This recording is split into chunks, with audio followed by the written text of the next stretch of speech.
Station সংলগ্ন এলাকা থেকে দুই ছাত্রের মৃতদেহ উদ্ধার হয়। ঘটনাকে কেন্দ্র করে চাঞ্চল্য ছড়িয়েছে এলাকায়। ঘটনাটি ঘটেছে দক্ষিণ 24 পরগনার কাকদ্বীপে। স্থানীয় সূত্রে জানা গিয়েছে মৃত দুই ছাত্রীর নাম সুমিতা দাস ও সোমা জানা। দুজনেই কাকদ্বীপের অক্ষয়নগর এলাকার বাসিন্দা। সুন্দরবন আদর্শ বিদ্যা মন্দিরের ক্লাস 12-এর ছাত্রী তারা। পরিবারের তরফে জানানো হয়েছে বাড়ি থেকে বেরিয়েছিল ওই দুই ছাত্রী।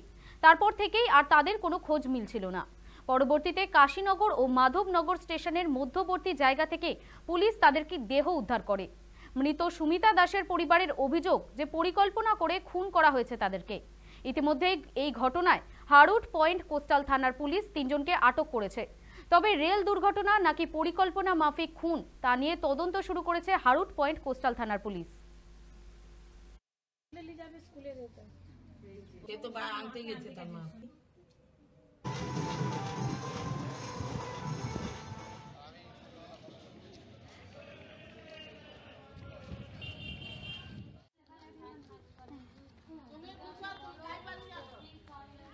সাড়ে 4টের সময় পড়তে বেরিয়ে গেছি।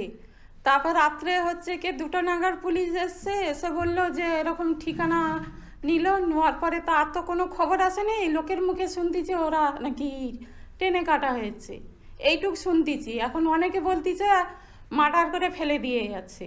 কাউকে সন্দেহ বলে ওকে যাকে ভালোবাসতো সে, তাকে ছাড়া আর কাকে সন্দেহ করবো আর? হ্যাঁ, এটা হচ্ছে মামার বাড়ি। আমরা চাইছি যে করেছে তার শাস্তি হোক, তার ফাঁসি হোক। রাজ্যে একের পর এক অপরাধের ঘটনা। বিভিন্ন জায়গায় অস্ত্র উদ্ধার, ধর্ষণ, খুন সহ একাধিক ঘটনায় প্রশ্নের মুখে প্রশাসনের ভূমিকা। সরব বিজেপি সাংসদ তথা মুখপাত্র শ্রমিক ভট্টাচার্য। আমারকে যদি একটা হাই হিল জুতো পরিয়ে দেন, আমি কি বাস্কেটবলের প্লেয়ার হতে পারবো নাকি?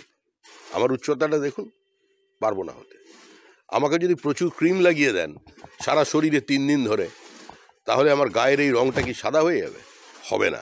এই সরকারটাই পচে গেছে। কোনো পরিবর্তনে কোনো কাজ হবে না। মানুষ তৃণমূলকে জেনেছে, চিনেছে, ছেড়েছে।